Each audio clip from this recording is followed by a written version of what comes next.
Welcome back again to my channel and thank you for watching. So for today's vlog, nandito tayo sa Field Residences Tower 5. Yan, may turnover na po tayo dito sa Field Residences Tower 5. So ang sabi po nila sa akin, nasa 4th floor pa lang po sila ng turnover dito.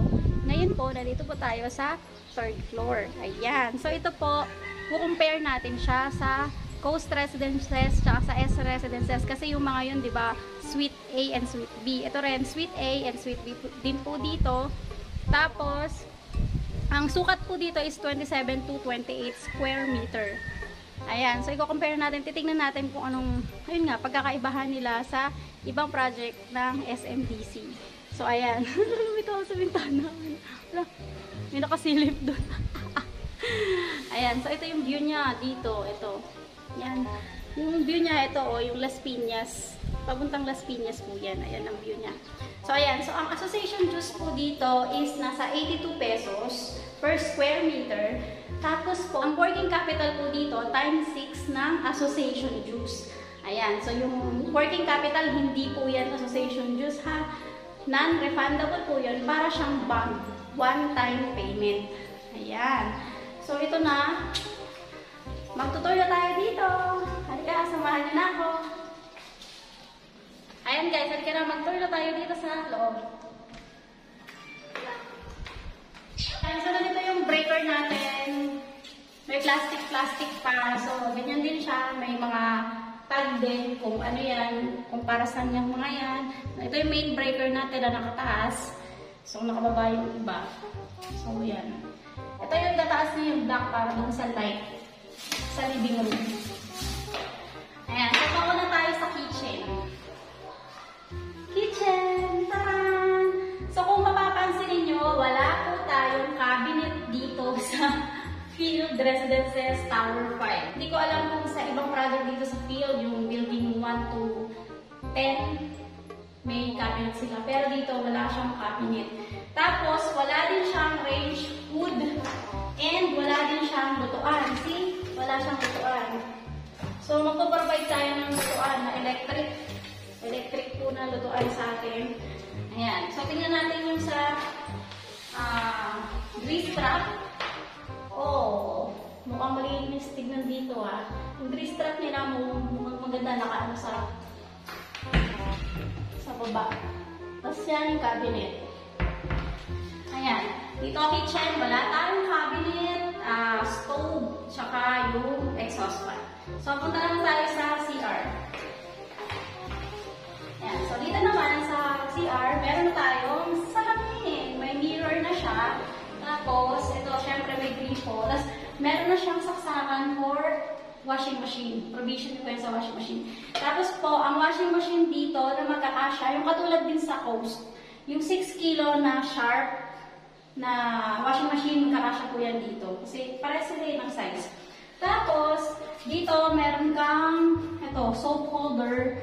Tapos dito, yung saksakan mo for water heater. Maglalagay tayong saksakan. Tapos, wala siyang ano bang tawag doon? Yung sa may connector ng water. Yung angle bulb, may bulb, di ba, na dalawa sa short 2. Dito wala. Tapos isa sa Coast, dito wala. So, I think ito, magpo-connect tayo dito mismo sa pinaka-main water ng shower. So, hindi natin alam kung ano mangyari. So, i-update ko kayo kapag nakapag-furnish ako dito. Ayan. So, yun yung wala. Pero okay naman yung toilet. Toilet same sa Coast Residences. Ganyan din yung toilet sa Coast Residences. Ito, Suite A po ito. And ito, may saksakan ka for microwave tsaka ref. May saksakan ka. Tapos, yan. So, dito po, walang intercom. So, wala akong nakikita intercom. So, wala silang intercom dito. Tapos, ito po yung pagkakaiba. Yan. So, yung ano nila dito, may division. Diba sa Coast Residences?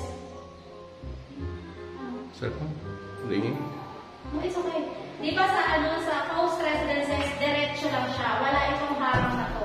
So, dito sa Field Residences, yung Suite A, meron siyang divider. So, ayan. Meron siyang divider na ganyan. Ayan. May divider siya. Tapos, dun may umang siya sa taas para sa aircon. Ayan. Yan, dahil Suite A nga po ito meron siyang, may susi po ito ha, sa turnover, 3 main door key, 3 susi dito sa balcony, may susi din, tsaka dito sa bedroom may susi din.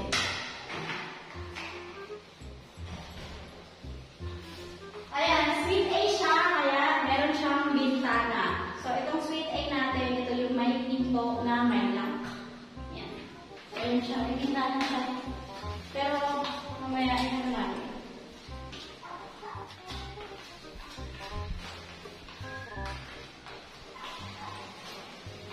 Tapos, dito na yung pinaka-isa pang room na may balcony. Ayan. So, titingnan natin kung saan ilalagay yung aircon. Kasi parang, ito may saksakan dito. Tapos, meron din dito sa baba. So, itatanong, yung engineering naman, i-guide nila tayo kung paano yung sa aircon. Pero ito, hindi ko alam. Tambol ba ito? This one, tambol. Dito. Tambol. Dito. Dito, aircon kasi tambol. Ay, dito. Breaker. Dito. Dito. So, ito, dito yung magiging breaker. Circuit breaker. Tapos ito lang, dito lalabas yung hose. Ito, tambol tong mga to. Ito ang tambol. Diyan tataas. Diyan dadaan yung pipe natin sa tambol na yun. Ayan. So, ito yung pagkakaibahan niya. Parang feeling ko pwede pang makikita yung isang aircon. Kasi ito, tignan ko ito dali. Ayan, ito yung tambol ito lahat. Anyway, tatanong natin yan sa engineering. Tapos babalitaan ko kayo kung sabihin nila about sa installation ng aircon. Okay?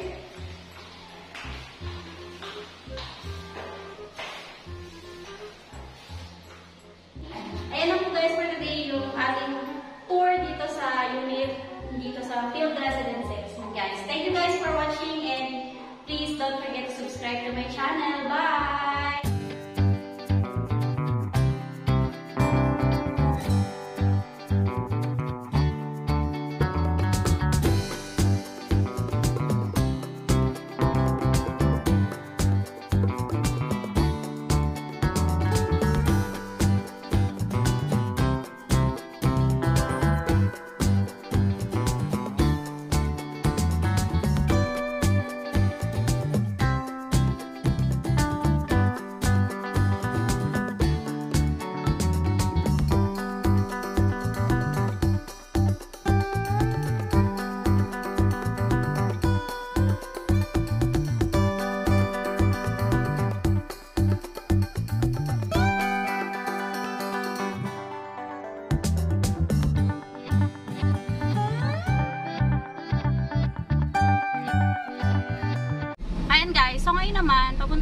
sa Coast Residences. Kasi may dalawang unit ako naman doon na turnover.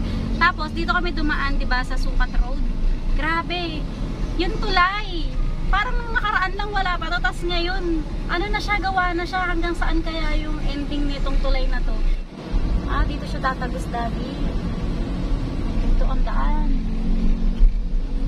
Yan, no? Ah, doon siya binaypass.